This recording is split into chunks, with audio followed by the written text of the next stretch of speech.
You ever have a conversation with one of your friends and maybe you're talking about how you got your finances under control and you see this weird look come on their face and you automatically know where they're going next? They're going to use this phrase, yeah, I know, I really should do that. They talk about it when it comes to money. They talk about it when it comes to careers, health and fitness, relationships, like, yeah, I really should call my mom more often. And yet that's almost a sign when someone says, I really should. They're basically telegraphing, but I'm not going to do it. It's also interesting that people who are in severe credit card debt typically have very interesting behavioral quirks. One of the things we know is that they tend not to open their mail as often as other people. Why do you think that is? Because the sheer guilt of knowing how much they owe is overwhelming. Better to not even open it at all. In fact, if you ask people in severe credit card debt how much they owe, they often will not be able to tell you because they've never sat down to calculate it. It would be too fearful or guilt-inducing. So often when I talk about holding yourself accountable or being brutally honest, people misconstrue that to mean be really guilty about the things you're not doing. Now, the fact is, guilt is not a very productive emotion when it comes to changing your behavior. We all have felt guilty about something we should do, but we're not doing. But does it ever motivate you to actually change? Like, when was the last time you said, yeah, I really should do that, and then you went to the gym the next day, or you called your parents? It almost never happens. There's something else that causes us to do it. Could be an event that's coming up, like our 10-year high school reunion. Could be a trigger, like seeing an old dress that we used to be able to fit into, and now we can't. Could be one of your friends getting married and saying, dude, you're not gonna believe how much it costs when you have your first kid. These are different triggers, particularly related to life stages, that cause us to change our behavior. But it's almost never guilt alone. And there's something even more pernicious about the way we feel guilt. We'll say something like this, yeah, I know I should do that, but I'm just really lazy. After a while of saying that, your self-concept becomes that lazy guy or that lazy girl. Think about it. I used to say that too. I was 127 pounds, 5'11", 6 feet, and I'd be like, I can't gain weight. I can't weigh as much as those white guys. And I actually started to believe it, that I could not gain weight. No matter what I tried, I couldn't gain weight. But that became my self-concept, and so I almost reveled in it. Now, if you say, oh, I want to do that, but I'm just really lazy, after a while, subtly, you become that lazy person. And that is not the self-concept you want to have. So I'm going to recommend something different. Instead of denying guilt, acknowledge it. So the next time you feel guilty, you know you should be doing something, but you're not, acknowledge it, almost like a scientist. That's interesting. Why am I feeling that? Let me write this down. Okay, I'm feeling guilty. Okay, no harm in that. Now, why is that? Because I kept saying that I should open up an investment account, but I haven't. And why is that? I haven't because I don't even know what the first step would be. Well, why is that? Well, because I bought this book 2 years ago and I haven't even read it. I must be lazy. Nope. I'm going to pull back on those judgments. Say, no, I'm not lazy. I just haven't read it yet. Why haven't I read it? Because it's in a box in the garage and I don't even know where that box is. Now we're getting somewhere. And I wouldn't push it. I wouldn't say, well, here's what I'm going to do. I'm going to open up the box. I'm going to read the book. I'm going to create an asset allocation. Then I'm going to open up my investment account tomorrow. No, that's not realistic. That's not going to happen. I would actually call it a day. I would write these things down and say, cool, now I know why I haven't opened up an investment account. I'll pick this back up tomorrow.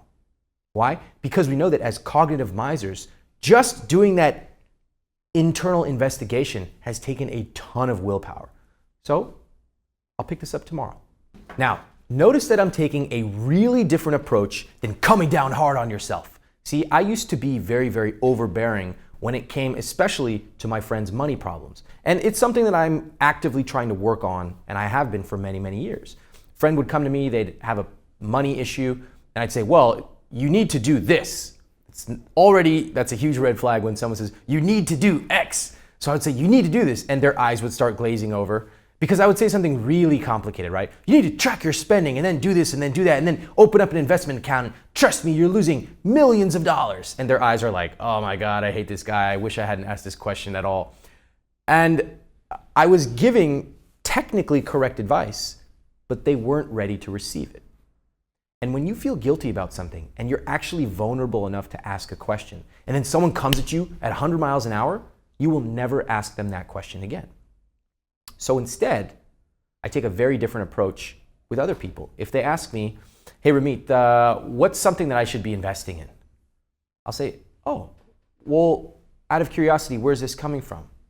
And they'll say, well, I realize I've got like a few $1,000s sitting around in my bank account and I should probably do something with it. I say, oh, you know what? First of all, you're way ahead of most people. They wouldn't have even been thinking about that. So when you think about investments, like what are the first things that come to your mind? Notice I'm not giving them an answer to their question yet. Why? Because if I tell them all the things they should be doing, they're immediately going to feel guilty. So I ask them, I lead them into a very subtle thing, and I'll probably conclude with a little challenge. Be something like, here's a copy of my book. Why don't you read that and come talk to me, and we'll talk about it afterwards. Now, if they are dedicated enough to read just one chapter, I'm certainly happy to give them some of my advice. The same thing is true for you. So when you notice that you're feeling guilty about something, don't just feel guilty and then say, yeah, I'm not the kind of guy who does this, or I'm not the kind of person who invests. No. Scientifically, you say, okay, I'm feeling guilty. I acknowledge that. All the steps that we talked about a few minutes ago. And then you know that I like to create solutions based on abundance rather than scarcity. So I'm not going to say, cut back on all your spending, especially lattes. That's just not my style. The first thing I would actually recommend, in fact, for couples, for example, is I say, you know what? If one of you has a money issue, instead of making them feel guilty, set a goal for both of you where you can save the money for something really fun, like a trip to Australia or a trip to Vegas. You say, you know what, we're going to save for that. And once you do that, once you see the power of saving, you're actually going to naturally want to save for other things, like retirement. So let me give you a couple of examples of how to change your behavior, not based on guilt, but based on abundance. Okay, situation one, I love sweets. One option could be cut sweets out, never buy them again, never do it at all, deny myself.